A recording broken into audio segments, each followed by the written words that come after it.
रामकृष्ण हरी मंडळी, तर तुमचं सर्वांचं स्वागत आहे माझ्या एका नवीन ब्लॉगमध्ये। आजची सुरुवात झाली या चहाच्या कपाने आणि चमचमीत पोह्यांनी। सकाळ सकाळी मी चहा केला आणि पोहे केले आणि नंतर मग ते मस्त छान एन्जॉय केलं।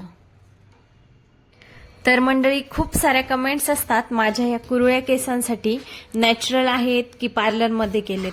तर माझे कर्ली हेअर्स हे नॅचरल आहेत, कारण माझ्या आईचे सुद्धा केस कुरळेच आहेत। मलाही माझे कुरळे केस खूप आवडतात, कारण मला कोणत्याच हेअरस्टाईलची गरज पडत नाही। कुठेही क्लिप लावला तरी एक नवीन हेअरस्टाईल तयार होते। तर मग तुम्हाला सर्वांना आवडतात की नाही कुरळे केस, हे तुम्ही कमेंट करून सांगायचे। मग थोडी शायनिंग मारून झाल्यावर भांडी तेवढी घासून घेतली आणि भांडी घासता घासता ती रील बनवली। हे देवा, ही कोणती नोकरी लावली मला, मी तर याचा ऑनलाईन ऑफलाईन कोणताच फॉर्म भरला नव्हता। त्याच्यानंतर मग घरून आईंनी खूप सारी काळी द्राक्ष दिली होती, आरूला खूप आवडतात म्हणून। मग ती द्राक्ष मी चांगली स्वच्छ धुवून घेतली पाण्याने आणि व्यवस्थित ठेवून दिली।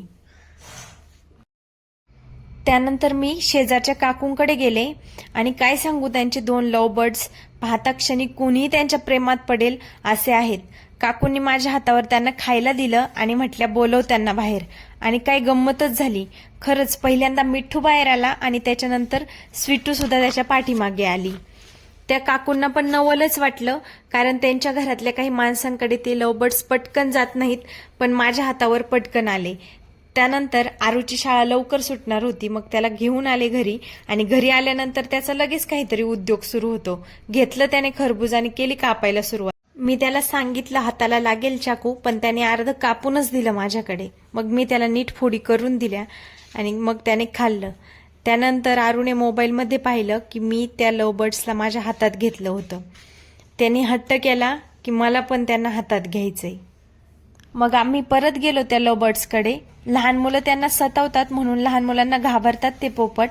आरूला थोडंसं लांब जायला सांगितलं, कारण आरू त्यांना दिसत होता, त्याच्यामुळे ते बाहेर येत नव्हते। मग आरू जेव्हा थोडासा लांब गेला, त्याच्यानंतर ते हळूहळू हळूहळू माझ्या हातावरती येऊन बसले। पण माझ्याकडे अगदी बिनधास्त येतात हे पाहून थोडंसं हसूच आलं। मग माझ्या हातातून मी त्यांना हळूहळू आरूच्या हातावरती दिलं। त्याच्या हातावरती दिलंय, त्यालाही गंमतच वाटली। सकाळपासून खूप खायला घातलं होतं म्हणून मिठू फुगला होता। मग तो त्याच्या जागी जाऊन बसला। मग आम्ही पण आमच्या घरी आलो।